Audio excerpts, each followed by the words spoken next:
sudah menikah, baik, punya persoalan puasa. Ini 27 tahun belum menikah. Dan saya sudah mulai komunikasi dengan calon dan keluarga calon akhwat pasangan saya. Tapi di sisi lain gaji saya yang pas-pasan.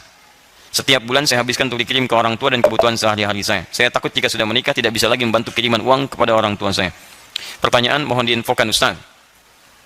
Baik, bagaimana solusinya dan mohon informasi seputar buku-buku referensi. Tanya. Quran surah ke-24 ayat 32.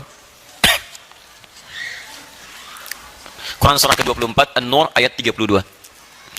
Wa ankihul ayama minkum was-salihina min ibadikum wa imaikum. Sekarang perhatikan, ini janji Allah. Ingat, ini janji Allah. Iyakunu fuqara'a yughnihimullahu min fadli wallahu wasi'un 'alim. Perhatikan baik-baik kalimatnya. Kalau Allah sudah memberikan statement, maka tidak ada keraguan di dalamnya. Dzalikal kitabu la raiba fi. Jika Allah berjanji, maka kaidah kedua mengatakan tidak akan diingkari janjinya. Innallaha la yukhliful mi'ad. Perhatikan dua kaidah ini ya. Awas, hati-hati. Ada dua kaidah dalam Al-Quran ketika kita akan berinteraksi dengan firman Allah Subhanahu wa taala. Satu, Anda mesti yakin, gak boleh ragu. Karena kalimat Quran dibuka dengan keyakinan tanpa ragu. Dzalikal kitab la raiba fi. Jadi kalau Anda ragu dengan statement dalam Al-Quran, firman Allah Subhanahu wa taala, maka Anda tidak akan mendapatkan faidah dari ayat-ayat itu. Tidak akan berguna bagi Anda. Awas, hati-hati. Cuman capek saja Anda baca tapi nggak yakin. Sayang. Kalau bahasa Quran di Quran surah ke-17 ayat 82, wala yazidu zalimina illa khasara. Al-Quran tidak akan memberikan dampak manfaat banyak bagi orang zalim. Zalim itu menempatkan sesuatu bukan pada tempatnya. Tempat Quran keyakinan. Anda tidak menempatkan itu. Anda tempatkan keyakinan di keraguan. Maka kata Quran, Quran tidak akan beri manfaat pada Anda. Kecuali Anda rugi saja. Ini kaidah pertama. Yang kedua kaidahnya, jika ada janji dalam Al-Quran, maka kembalikan hukum janji itu kepada Allah yang kaidahnya ada di Quran surah ketiga ayat 9. Innallaha la yukhliful mi'ad. Allah tidak akan pernah menyalahi janji. Ingat baik-baik. Yakin dengan ayat. Jika ada janji, yakini janji, maka Allah tidak akan pernah mengingkari janji. Modal ini Anda ambil, maka Allah akan berikan segala hal yang tercantum dalam ayatnya. Maka Allah mengiringi Anda dalam kehidupan harian dan capaian rencana-rencana Anda. Sekarang Anda punya rencana. Rencana Anda untuk pernikahan. Anda katakan, saya khawatir ketika menikah tidak punya cukup biaya untuk menghidupi rumah tangga. Sementara ada orang tua yang sekarang tengah saya biayai. Saya terlibat dilema di antara dua cinta. Cinta kepada ibu, cinta kepada calon untuk dinikahi. Mana yang harus diutamakan? Perhatikan janji dan solusi Allah di sini. Lihat kalimatnya baik-baik. Wa ankihul ayama minkum was-salihina min ibadikum wa imaikum. Hey. Hey, saya ulangi. Orang-orang yang tengah sendirian, single. Kalau jomblo agak kurang enak ya. Hey, orang-orang yang masih single. Ya, ayo dorong mereka untuk mau menikah. Dorong untuk mau menikah. Tentunya dengan syarat-syarat yang telah ditentukan dan berlaku syarat ketentuannya. Ingat, tidak semuanya setiap yang sendirian itu menikah. Hati-hati ya, ada ketentuan-ketentuan yang terurut di situ. Ada kemampuan secara, awas hati-hati, secara mental, secara fisik, ada secara materi yang cukup untuk kepernikahannya. Dan turunan-turunan yang lainnya. Sekarang kalau Anda memenuhi itu, maka kata Quran, ayo dorong untuk menikah. Daripada nanti, maaf ya, keadaan Anda tumbuh berkembang, fisik Anda berkembang, emosi berkembang, ada kontrol yang tidak mulia di dalamnya, maka terjebak dalam perbuatan maksiat di situ. Maka dorong untuk menikah. Bahkan status tidak menghentikan sunnah pernikahan terjadi. Mau Anda merasa orang bebas ataupun maaf dalam perawatan orang lain. Ya, maka dulu ada kondisi perbudakan. Datang Islam dihapuskan perbudakan. Cara menghapuskannya ada dengan pernikahan, ada dengan pemberian, ada dengan kemudian pembebasan diberikan infak, sedekah atau pembebasan tertentu. Maka Islam datang menghentikan perbudakan. Perbudakan dulu ada dalam nuansa barat, ada di dunia barat. Datang Islam dihentikan, hilang perbudakan. Dimohon maaf, tolong jangan ajari orang Islam tentang masalah mengatasi perbudakan. Karena teori hilangnya perbudakan itu datang dengan risalah keislaman. Mohon maaf ya, itu jelas pembuktian dalam sejarahnya. Bahkan kata Quran, mau budak, mau orang yang dirawat, mau macam-macam, mau statusnya merasa kurang, ingat tidak menghentikan sunnah pernikahan terjadi pada Anda. Capai rencana ini, siapkan persiapannya, sampai kemudian pada masa itu lakukan pernikahan. Perhatikan, ini yang paling menarik dan ini intinya. Iyakunu fuqara, pakai in. Jika mereka merasa fuqara, fakir, kurang, merasa khawatir ketika menikah hartanya tidak cukup, Masya Allah, yughnihimullahu min fadli, maka Allah akan menjadikan mereka mampu bahkan kaya dalam rumah tangganya. Yughni dari kata ghaniyun, Allah jadikan kaya, bukan cuma cukup, kaya. Perhatikan janji Allah. Kita baca dengan keyakinan. Yang kedua ada janji di situ. Jika mereka merasa fakir, bukan miskin lagi, fakir, ya kurang, tidak cukup, maka yakinkan kata Quran, yughnihimullahu min fadli, Allah akan buat mereka kaya, bukan dari sisi mereka, min fadli, dari keutamaan yang telah Allah siapkan. Saya turunkan 3 kalimat dalam ayat ini, dan disitulah kemudian inti dari apa yang bisa kita persiapkan. Ya, para single, tolong fokus di sini. In, 1, Tayyib. Yakunu ini fuqara. Satu, yughnihimullah. Perhatikan kalimatnya. Kalimat ghani disandingkan dengan pemiliknya, Allah. Kemudian yang ketiga, min fadli. Bahkan nanti ditambah dengan akhir ayatnya, wallahu wasi'un alim, ya. Kita fokus pada tiga hal ini saja. Perhatikan baik-baik. Di sini perasaan kurang disebut dengan fakir.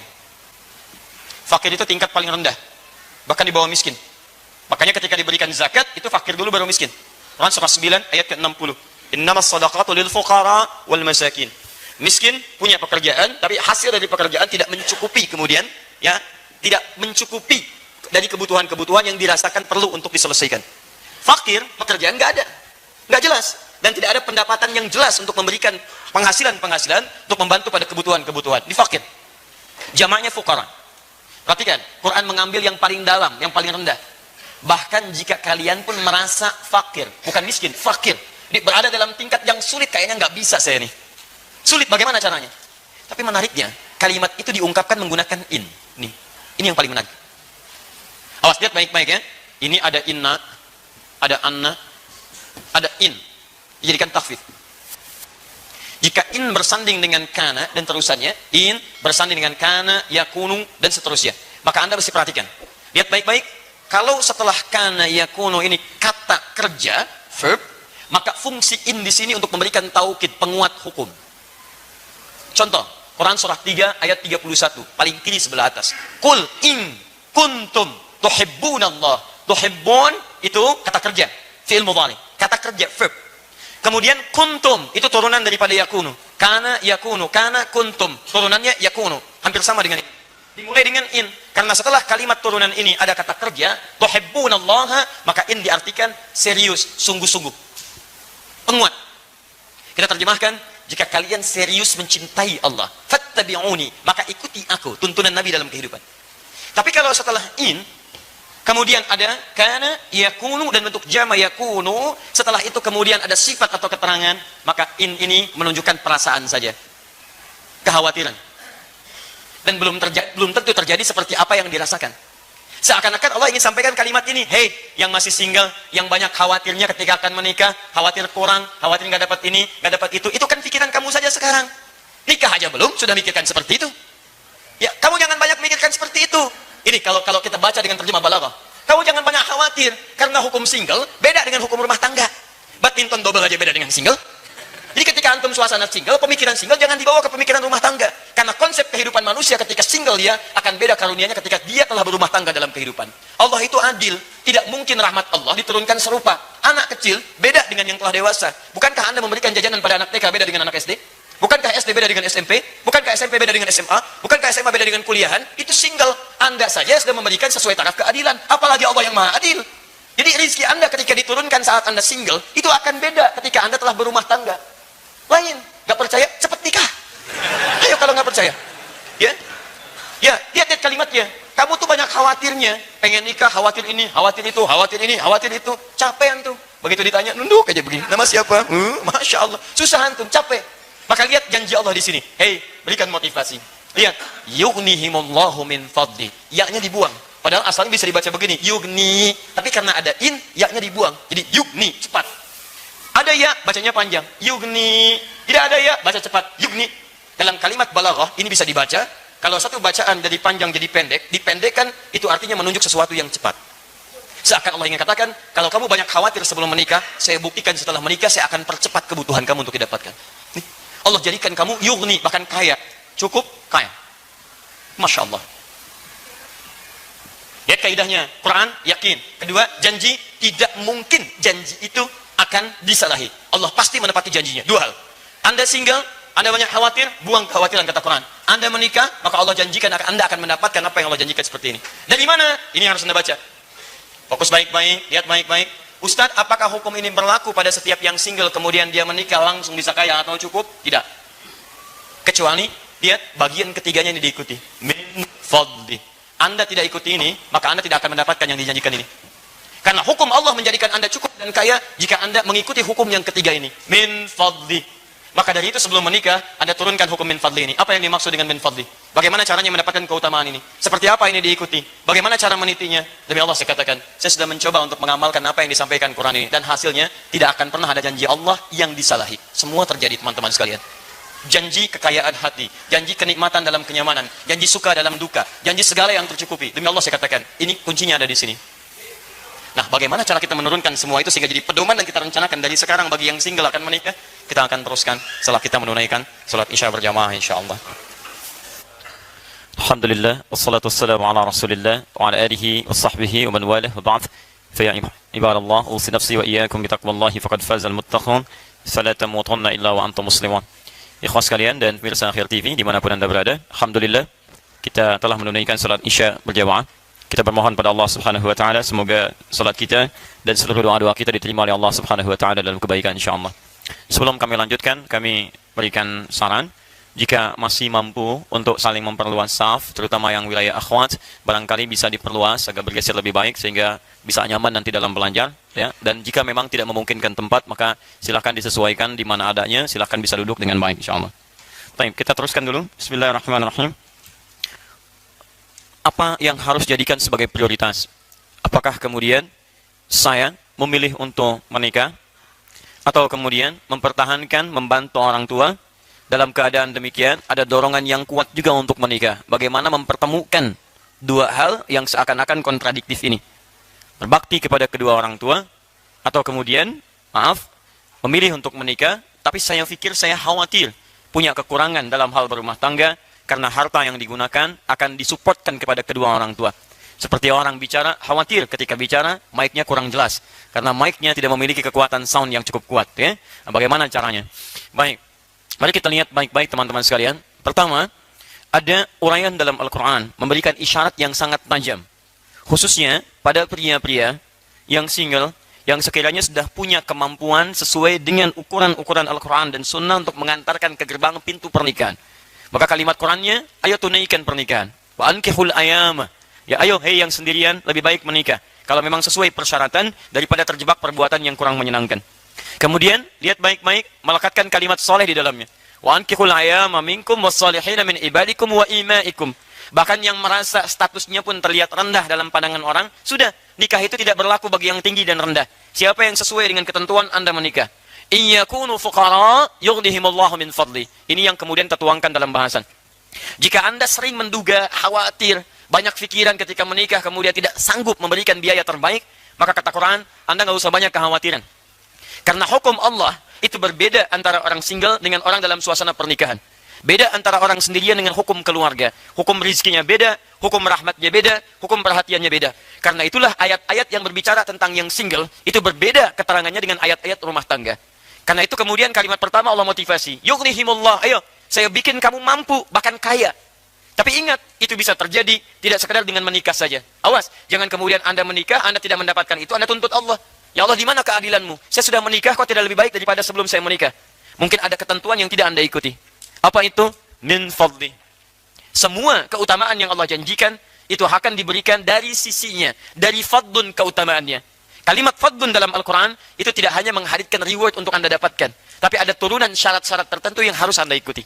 Karena itu ketika Allah sampaikan kalimat fadlun, fadlun, fadlun, itu selalu bersanding dengan amalan dan ketentuan-ketentuan yang berlaku. Jadi cukup dan kaya dalam rumah tangga, syarat ketentuan berlaku. Mari kita ambil beberapa contohnya. Bismillah. Ini syarat untuk menulis dengan baik, mesti dihapus dulu. Gak mungkin kita tulis dalam keadaan hapusan. Ya, sebelum menikah, pikiran banyak. Setelah menikah, hapuskan. Bismillah. Baik. Gak apa-apa, hapus sendiri, tulis sendiri. Luar biasa. Udah menikah, ngepel sendiri, alas sendiri. Luar biasa. Alhamdulillah. Ya. Tuh. Perhatikan sini baik-baik. Lihat ya, ini diikat dengan min fadli. Perhatikan baik-baik. Allah berikan Anda menjadi mampu dan kaya min fadli dari keutamaannya. Allah yang kuasa, bukan Anda yang kuasa. Saya yang punya aturan, kata Allah, bukan kamu yang punya aturan. Aturan saya hukum rumah tangga beda dengan aturan single. Baik teman-teman, kita keluarkan hukum pertama dulu. Setiap ada kalimat fadlun, maka sebelumnya selalu ada syarat dalam bentuk amalan. Misal, buka Al-Quran, surah ke-48 ayat 29. Kalau mau lebih indah lagi surganya, Quran surah ke-4 An-Nisa ayat 63 sampai 64. Perhatikan baik-baik, kita mulai dari yang ini. Muhammadur Rasulullah walladzina ma'ahu asyidda'u 'alal kuffar ruhama'u bainahum tarahum ruk'an sujjada yabtaghuna fadla min Allah. Fadla. Kalimat fadlun, fadla. Kalimat fadlun ini dimulai dengan amalan. Syaratnya amal saleh. Apa itu? Kata Al-Quran. Perhatikan. Muhammad utusan Allah. Orang-orang yang bersamanya menggunakan ma'a itu ma'iyah. Ma'iyah itu punya dua hukum. Hukum pertama hadir di masanya. Yang bersama Nabi di masa Nabi. Tiada lain sahabat. Sahabat. Hidup di masa Nabi. Melihat Nabi. Beriman pada Nabi sampai mereka wafat. Itu sahabat. Ingat sampai wafat. Kalau dalam hidupnya kemudian imannya bergeser misalnya, maaf, kemudian bahkan tidak beriman kepada Nabi setelah itu, seperti Musailamah al-Kadzdzab, atau ada kemunafikan dalam dirinya, seperti misalnya Abdullah bin Ubay bin Salul, maka yang seperti itu tidak disebut dengan sahabat. Jelas ya? Baik. Atau hukum kedua, tidak hidup di zaman Nabi, tapi beriman kepada Nabi dan mengikuti tuntunannya, bersama Nabi dalam tuntunannya. Secara singkat keduanya disatukan jadi hukum umatnya Nabi. Kata Quran, yang mengaku umatnya Nabi Muhammad SAW, cirinya tegas pada berbagai penyimpangan, dan penuh kasih sayang dengan sesama muslim. Penuh kasih sayang. Nah, tarahum, Anda lihat mereka, itu suka beramal. Apa amalannya? Ruk'an sujjada. Sempurna ruku dan sujudnya. Kalimat ruku dan sujud kalau disebutkan, solat. Solat. Yabtaghuna fadlan min Allah. Dalam solat itu, mereka memohon fadlun, keutamaan dari Allah subhanahu wa ta'ala. Teman-teman perhatikan, Allah berikan kesempatan fadlun kalau Anda mau menunaikan amalan. Solat. Fadlun akan diberikan kalau ukuran amal yang menjadi syarat pemberian ini dipenuhi oleh kita. Dia jangan cuma menuntut, ya Allah anugerahkan keutamaan, tapi amalan menuju keutamaan itu tidak pernah Anda ikuti, mustahil. Anda kalau ingin perbaiki kubah, Anda mesti cari tangga untuk mencapai kubahnya. Kalau Anda pernah adakan tangganya, bagaimana bisa mencapainya? Ya Allah, burung aja yang nggak dihisab bisa terbang, kenapa saya yang dihisab nggak bisa terbang? Mimpi Anda, cari wasilah sampai ke sana. Makanya ketika Anda memohon, ada ayat turun tentang wasilah. Quran surah 5 ayat 35, paling kanan sebelah bawah. Ya ayyuhalladzina amanu taqullaha wabtaghu ilaihil wasilah. Iman pada Allah, tingkatkan takwa, cari wasilah untuk mendekat pada keutamaan yang dimaksudkan. Paham? Ada kaidah-kaidahnya. Kembalikan ke sini. Anda ingin mendapatkan fadlun bersama para nabi, bersama orang saleh, siddiqin, syuhada, apa amalannya? Ketika Allah mengatakan dzalikal fadlun, ini adalah keutamaan dari Allah, apa amalannya? Wa may laha war rasul, taati Allah dan Rasul. Allah dan Rasul. Allah berikan hukum, ikuti. Rasul tuntunkan, ikuti. Jadi Anda ikuti hukum Allah, Anda ikuti tuntunannya lewat Nabi. Anda wafat dalam mengerjakan itu, peluang surga terbuka bagi Anda. Sepanjang Anda tidak mengurangi pahala Anda dengan mengerjakan hal yang tidak penting dalam kehidupan. Anda taklim, dapat pahala. Ikut Nabi, tapi Nabi tidak pernah mengajarkan Anda mencela orang. Begitu Anda keluar mencela, pahala Anda diberikan pada yang dicela. Awas. Saya tidak, Ustaz. Alhamdulillah, tidak seperti orang itu tuh. Oh, sama aja, pindah. Maka saya katakan pada Anda, saking sayangnya sayang pada Anda tinggalkan semua yang tidak penting. Anda tidak sepakat, tinggalkan yang sepakat itu ambil. Maka kita lebih tenang dalam kehidupan kita. Kembalikan ke sini. Sekarang Ustaz dalam pernikahan seperti apa? Supaya nggak lama-lama saya, gitu kan? Baik, apa hukum fardun di sini yang harus saya ikuti amalannya? Sehingga dengan itu, saya bisa mendapatkan janji Allah yang dijanjikan. Perhatikan turunan-turunannya. Dari hukum sejak pertemuannya dimulai. Ya, Quran, surah ke-49, ayat ke-13. Turunan amalan dari sini. Yang bapak-bapak nggak usah nyatet, ini untuk yang single. Ya. Satu, hukumnya diikat dengan pertama ta'aruf yang baik. Saya turunkan ayatnya, Quran surah ke-49 ayat 13. Kemudian terjadi lamaran di Quran surah ke-4 ayat yang ke-4. Terjadi pernikahan di Quran surah ke-30 ayat ke-21. Kemudian pembagian tugasnya di Quran surah ke-4 ayat 34-nya, paling kiri sebelah atas. Kemudian perannya digambarkan dalam surah Yusuf, mulai ada pembagian di Quran surah ke-12 misalnya, kita ambil di ayat ke-5 sampai dengan ayat ke-6-nya. Setelah itu baru masuk ke percarian nafkah yang katanya fuqara. Anda tunaikan saja Quran surah kedua ayat 168. Anda isi dengan iman di Quran surah kedua ayat 172. Kalau pengen lebih cepat, Anda ada di Quran surah ke-7 ayat 96. Kemudian setelah itu kita hapus dulu yang ini. Semoga Allah ampuni dosa orang-orang yang bisa membantu menghapus tapi tidak mau menghapus. Baik ya. Bismillah. Baik, kita simpan di sini supaya lebih dekat. Baik. Kembali ke sini. Ini jangan khawatir tentang rizki, kata Allah, karena rizki sudah saya atur di Quran surah ke-22, Quran surah 51, Quran surah 51 ayat ke-22. Dan ini sudah diturunkan ke bumi di Quran surah kedua ayat 29. Cara mencarinya yang ini. Baik, kemudian kalau ini sudah dicari, maka istri mendukung di rumah. Tadi amalan kembali ke salat, apa kaitan dengan salat? Ada jaminan nanti dipercepat karirnya dengan baik. di Quran surah ke-17. Ya, ayat ke-79 sampai dengan 80. Ini tentang tahajud. Orang tahajud diberikan banyak kemuliaan di sini. Dan tingkatkan lagi takwa dengan amalan lainnya supaya rezekinya dipercepat dari sisi yang tidak diduga. Quran surah 65 ayat 2 sampai dengan ayat ketiganya. Ya. Ini ayatnya. Kalau percaya silahkan amalkan. Antum amalkan, persiapkan dengan ayat-ayat ini, terjadilah apa yang terjadi, maka Masya Allah. Ada yang dijadikan cukup materinya, tapi kaya dalam hatinya. Itu yang hebat. Ada yang dijadikan kaya suasana hatinya, kaya juga rumah tangganya. Modelnya banyak. Seperti yang pertama, Ali bin Abi Thalib radhiyallahu ta'ala anhu. Sampai pakaian rumah tangganya, sampai sekarang masih ada di abadi di Top Cafe. Ada, teman-teman sekalian. Pakaian Sayyidah Fatimah, pedangnya Ali bin Abi Thalib, bagian dari kisah perjalanan kehidupannya. Ada. Padahal dalam hidupnya, beliau memilih cukup dibandingkan kaya yang lainnya. Tapi kayanya hadir dalam cintanya, kayanya hadir dalam kasihnya, kayanya hadir dalam sabarnya, kayanya hadir dalam kelapangannya. Dia tenang, nyaman. Ada yang kaya luar biasa dan rumah tangga juga nyaman, seperti sahabat Utsman bin Affan radhiyallahu taala anhu. Asetnya banyak, ya pernikahannya baik, mulia, dipandang orang yang paling tawadhu, orang paling pemalu. Kata Nabi sampai datang malaikat Jibril malu sama Utsman. Masya Allah, asetnya sampai ada masih saat ini. Menikah dengan 2 putri Nabi. Jadi yang satu meninggal, nikah lagi dengan satunya lagi. Abadi kisahnya sampai hari ini, sampai dituliskan oleh Imam An-Nawawi di antara amalan-amalan yang tadi saya tuliskan itu. Nanti kita runtutkan. Antum pilih mana? Jadi Utsman atau jadi Ali radhiyallahu taala anhuma. Ikuti nilai sejarah di antara keduanya. Yang abu-abu tinggalkan. Oh, dan sudah lewat masanya. Baik. Satu, lihat, saya agak rincikan ya supaya kita agak cepat. Saya kira ini lebih peka. Teman-teman, perhatikan pertama dari ta'arufnya, ikuti. Bukan dari pergaulan yang bebas. Ya ayuhan nasu inna khalaqnakum min dzakarin wa untha. Satu, cara ta'aruf pertama, hai manusia. Jadi pernikahan terbuka untuk semua manusia. Hukum bisa diikuti. Awas, karena ini nikah itu fitrah sebetulnya, bukan untuk orang Islam saja, karena kalimat Qurannya menggunakan nas. Nas itu untuk semua. Konteks manusia secara komunal itu disebut nas. 241 kali disebutkan dalam Al-Quran. Artinya sifat manusia itu cenderung berkomunal, berkelompok. Kelompok yang paling privasinya keluarga. Jadi ada dorongan fitrah berkeluarga. Di mustahil setiap manusia itu punya fitrah untuk single, tidak. Pasti ada keinginan untuk berumah tangga. Cuma nanti cara untuk menempuhnya Islam mengatur dengan lebih baik. Bagaimana caranya? Lihat baik-baik. Anda tentukan pasangannya dulu. Inna khalaqnakum min dzakarin wa untha. Kami ciptakan pasangan kalian, laki-laki, pasangannya perempuan. Ingat baik-baik ya. Awas, ini bagian pertama. Hati-hati. Anda tidak mengikuti tuntunan ini, tidak akan datang keutamaan Allah pada diri Anda. Satu, pasangan laki-laki siapa? Perempuan. Anda laki-laki, pasangannya perempuan. Anda perempuan, pasangannya laki-laki. Dan hukum ini ternyata tidak hanya mencakup untuk manusia, tapi keberlawanan ini secara fitrah dari jenis itu mencakup semua makhluk yang membedakan antara makhluk dengan khalik. Hukumnya ada di Quran surah 51 ayat 49, paling kiri sebelah bawah. Lihat kalimatnya, wa min kulli syai'in khalaqna zawjayn la'allakum tadhakkarun.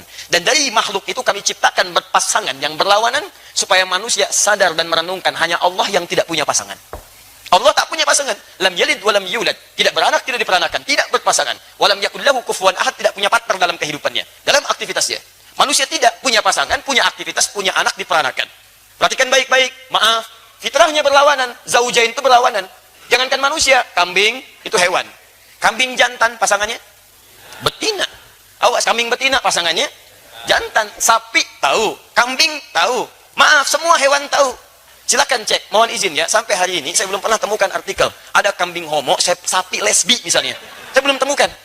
Jadi hewan yang tidak punya akal pun fitrahnya mendorong dia untuk mencari pasangannya. Jadi kalau ada manusia yang punya akal mencari pasangan sesama jenisnya, ada yang salah dengan fitrahnya. Ada yang keliru itu. Ada yang keliru. Tumbuhan juga begitu, putik benang sari. Makanya antum kalau baca Quran, coba sampai kedalamannya yang jeli. Kenapa Allah minta kita belajar dari kurma? Bahkan ada suratnya surah kurma. Ya teman-teman sekalian coba keluarkan baik-baik. Tentang kurma dibuat, ditampilkan kepada kita. Lihat baik-baik. Teman-teman, kurma itu ketika tumbuh, itu cuma satu jenis. Kalau tidak putik, benang sari. Kalau tidak putik, benang sari. Jadi kalau satu misalnya antum tanam kurma ini, jadi satu pohon, itu cuma satu jenis. Kalau tidak putik, benang sarinya.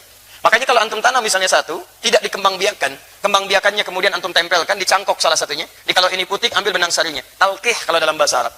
Tempelkan ke situ. Begitu ditempelkan, baru dia bisa tumbuh berbuah.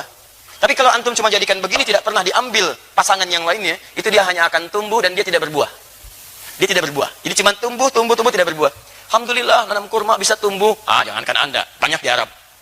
Tapi kalau ingin berbuah, ambil pasangannya, tempelkan di situ. Tayyib. Syarat pertama, laki-laki pasangannya siapa? Perempuan. Teruskan.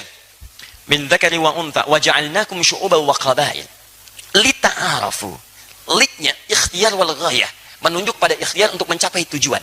Kata Quran, yang laki-laki perempuan ini kami tempatkan, kami sebarkan di berbagai pelosok-pelosok negeri. Syu'uban, bisa berbeda-beda komunitas, beda RT, beda RW, beda kecamatan, kabupaten, sampai beda negara dan benua. Silahkan. Wa qabail, bahkan satu tempat sukunya bisa beda. Sumatera, berapa suku? Sunda, berapa suku? Jawa, berapa suku? Silahkan. Satu benua, satu pulau, satu kabupaten, sukunya bisa lain. Tapi dari semua perbedaan itu bukan hanya untuk keragaman. Kata Quran, li ta'arafu, li ikhtiyarul ghayah. Untuk ikhtiar mencapai tujuan. Apa tujuannya? Ta'aruf. Silakan cari. Kan antum cari di RT yang sama, nggak ketemu, beda RW. Nggak ketemu RW kecamatan. Nggak ada kecamatan kabupaten. Nggak ada kabupaten, ayo beda provinsi. Nggak ada provinsi, mungkin beda negara. Jodoh antum bukan di Indonesia, mungkin di Malaysia. Nggak ada di negara Malaysia, cari beda yang lainnya. Teman-teman Asia nggak ada, mungkin di Amerika. Amerika nggak ada, di Afrika. Sedunia nggak ada yang cocok buat antum, saking istimewanya anda di hadapan Allah, beda dari surga mungkin jodoh anda. Ya. Jadi indah kehidupan itu. Jadi coba kita cari ikhtiar.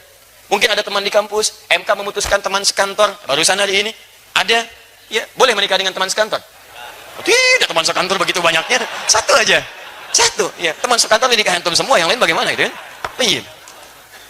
Masya Allah. Kalau anak kuliah boleh menikah? Anak kuliah boleh? Tidak, pulang dulu dari kuliahan baru nikah. Masa anak sedang kuliah kemudian dinikahi. Ya. Hati-hati, kadang-kadang kita mesti jeli ya. Seperti menghapus sama. Ketika saya tidak minta menghapus, jangan dihapus. Ya. Semoga Allah ampuni ada seorang yang menghapus ya. Lihat sini. Jadi ini satu ta'aruf. Lihat, ta'aruf itu penting. Ada alif jadi sini. Bukan arafah tapi ta'arafah. Kalau ta'arafah itu saling tahu. Bukan satu tahu, yang satu tidak. Jadi ketika antum ingin cari, silahkan lihat bagaimana calonnya. Perhatikan arafah, bagaimana kedekatan dengan Allah. Turunkan hukum nabinya. Tunkahul mar'atu li arba'in, perempuan dicari dinikahi karena 4 hal. Ya li jamaliha, di jamariha, karena kecantikannya, tapi menggunakan kalimat jamal. Ingat, jamal itu lebih bawaan kepada sifat dalam, bukan tampilan luar. Kalau sudah tampilan luar, ke laki-laki jadi jamil namanya. Jamal asalnya sifat indah. Indah itu tidak harus lewat paras. Mungkin lewat perhatian, lewat akhlak, lewat penampilan. Kadang-kadang cantik wajahnya, ya, maaf 100%, tapi cerewetnya 1000% misalnya. Ya, nah, itu yang nggak cocok. Awas, lihat baik-baik sini, jamal itu keindahan yang tampak. Sayyidah Khadijah dengan Sayyidah Zainab radhiyallahu ta'ala anhuma, cantik mana? Khadijah apa Zainab? Pernah lihat? Jangan ngarang. Kebiasaannya nggak pernah. Ya, nggak boleh mas ngarang. Di depan ngarang. Jangan diulang ya. Ya. Ini ngarang. Baik. Teman-teman sekalian, lihat baik-baik. Zainab itu dilukiskan. Kalau sudah mata lihat, sulit berpaling saking cantiknya. Makanya ketika Nabi SAW menikahi Sayyidah Zainab, dituduh oleh orang-orang pada saat itu, orang kafir. Ya, mereka tuduh Nabi Muhammad nih. Muhammad itu senangnya begini. Demi Allah saya katakan, kalau bukan perintah Allah dan sebagainya, mustahil itu terjadi. Buktinya dari beliau tidak ada anak, kan?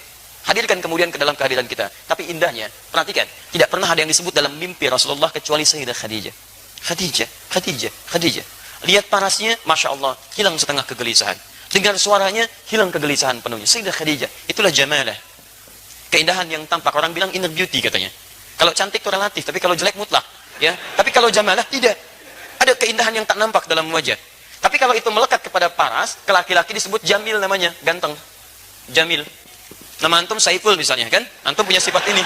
Maka Saiful Jamil. Misal contoh, ya. Kalau perempuan tinggal tambah tak di ujungnya, Jamilah. Nama ibu Mulan misalnya, kan? Kemudian tambah Jamilah. Jadi, misal Mulan Jamilah. Misal, sifatnya ini. Tapi belum tentu punya ini. Pakai alif ya Pak ya? Pakai alif. Nama antum Jamal pakai alif. Kalau alifnya dibuang, Jamal,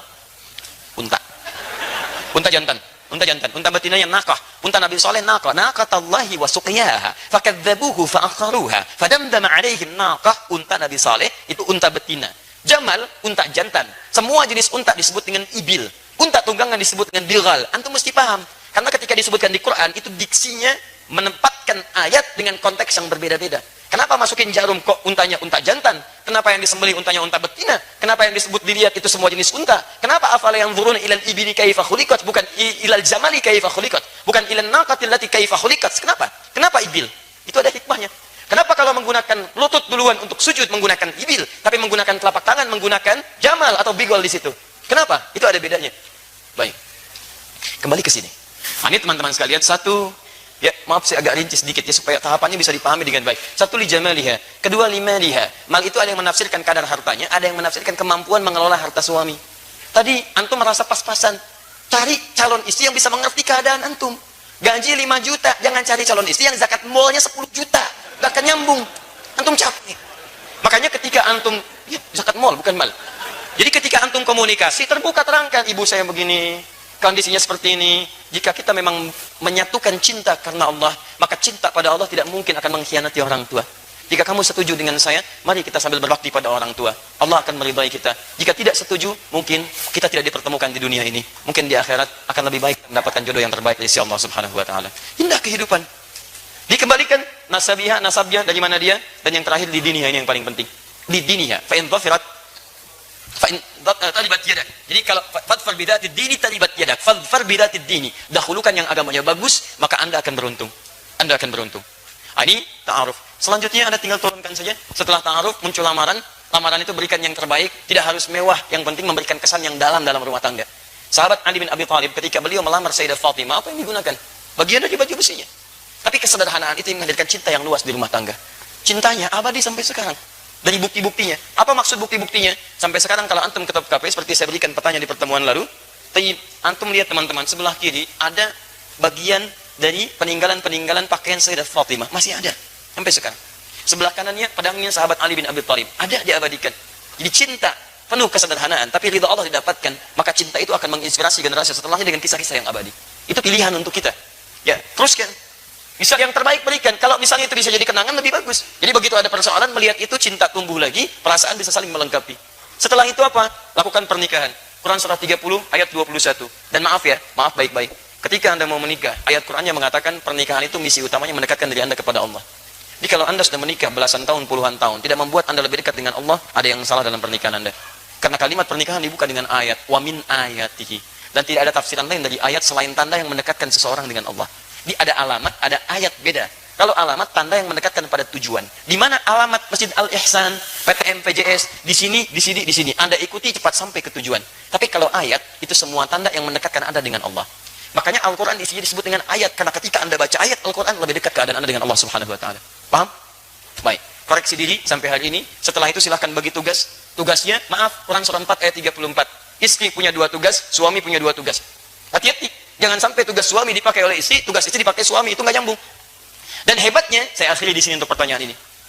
Dalam mimpi Nabi Yusuf alaihissalam, tugas ini dikesankan dengan ibarah yang indah. Kata Yusuf, lihat. Idh qala Yusuf li abi. Ketika Yusuf berkata kepada ayahandanya, ya abati, duhai ayahanda tercinta. Lihat, saya melihat dalam mimpi, ra'aitu ahada asyara kaukaba, 11 bintang, wasyamsa, dan 1 matahari, wal qamara, dan 1 rembulan, ra'aituhum li sajidin. Saya melihat semuanya sujud kepada saya. Para ulama menafsirkan, termasuk Nabi Yakub paham ini. Oh, ini mimpi, ini nggak sembarangan. Mimpi bukan biasa. Ini akan diangkat jadi nabi dan kedudukannya lebih besar dibandingkan bapaknya. Karena Syamsun itu lambang dari suami, bapak. Qamar itu lambang dari ibu. Jadi tugas 2 ini yang ada di Quran surah 4 ayat 34, 2 untuk laki-laki, 2 untuk perempuan, digambarkan dengan kalimat indah. Laki-laki jadilah matahari. Perempuan jadilah bulan. Singkat kalimatnya. Bukankah matahari menjadi cahaya penerang? Maka antum laki-laki datanglah dengan cahaya ke rumah. Cahaya ketenangan. Cahaya bimbingan. Cahaya yang menenteramkan. Bukankah antum saat menjemur ada cahaya matahari, air-air yang basah itu bisa mengering? Itulah tugas antum. Ketika air mata menetes di pipi istri antum, antum yang mengeringkannya. Antum pancarkan cahayanya. Ketika ada sesuatu, kemudian sengatan matahari begitu dahsyat, tempelkan pada sengatannya. Ada yang mengganggu sengat dia. Berikan perlindungan. Berikan kedamaian. Itu matahari. Bulan sebaliknya. Bulan itu pancaran keteduhan. Ibu keluar dari cahaya bulan. Pertengahan bulan, bukankah indah? Enak dilihatnya teduh. Demikian Anda seperti bulan. Jadilah ibu seperti bulan. Suami lihat ibu, ada pancaran ketenangan. Begitu melihat seperti Nabi Muhammad SAW lihat Sayyidah Khadijah. Ada tenang, hilang kegelisahan. Enak. Jadi begitu suami lihat istri, ada ketenangan. Ada kelembutan, bukankah bulan lembut? Ada kedamaian. Di pribadi yang istri yang lembut, lebih mencerahkan, lebih memberikan ketenangan, tatapannya memberikan kedamaian dalam jiwa. Bulan. Makanya kadang seringkali muncul persoalan suami istri karena tugasnya ditukar. Bulan jadi matahari, matahari jadi bulan. Itu masalahnya. Istri itu bulan, jadi matahari. Suami matahari jadi bulan. Muncullah istilah suami takut istri. Karena yang mataharinya istrinya. Ya Masya Allah. Coba, yang takut kepada istri, sebelah kanan saya. Kata RT, ke kanan semuanya. Tinggal 1 di kiri. Masya Allah. Kata RT, Bapak takut, tidak takut pada istri. Tidak Pak, cuman istri saya. Minta saya ke kiri. Nggak bisa bayangkan. Di sama situasinya, takut. Jadi tidak ada. Jadi ada kekompakan dalam rumah tangga. Tapi tidak harus menjadikan dominasi. Itu jadi berbeda. Papa, mama yang bulan. Memang, tapi mama cahaya matahari. Dengan kekuatan bulan, kamu mau hukum. Masya Allah. Dah, ini selesai bahasan ini. Ya, yang lainnya silakan teruskan. Saya sudah terangkan ini rezeki ada di langit, diturunkan ke bumi. Ini cara mencarinya. Turunkan. Kalau ingin cepat, Quran surah 7 ayat 96. Ingin lebih cepat lagi tadi, yabtaguna fadlan minallah, caranya salat, tunaikan tahajud. Tidak ada kisahnya suami istri tahajud kemudian rezekinya sulit, tidak ada kisahnya. Semua yang tahajud, semua yang kompak diberikan kemudahan oleh Allah Subhanahu wa taala. Baik, semoga Allah lapangkan pada yang belum menikah untuk mendapatkan jodoh terbaik dan insyaallah membawa kepada ridha Allah Subhanahu wa taala.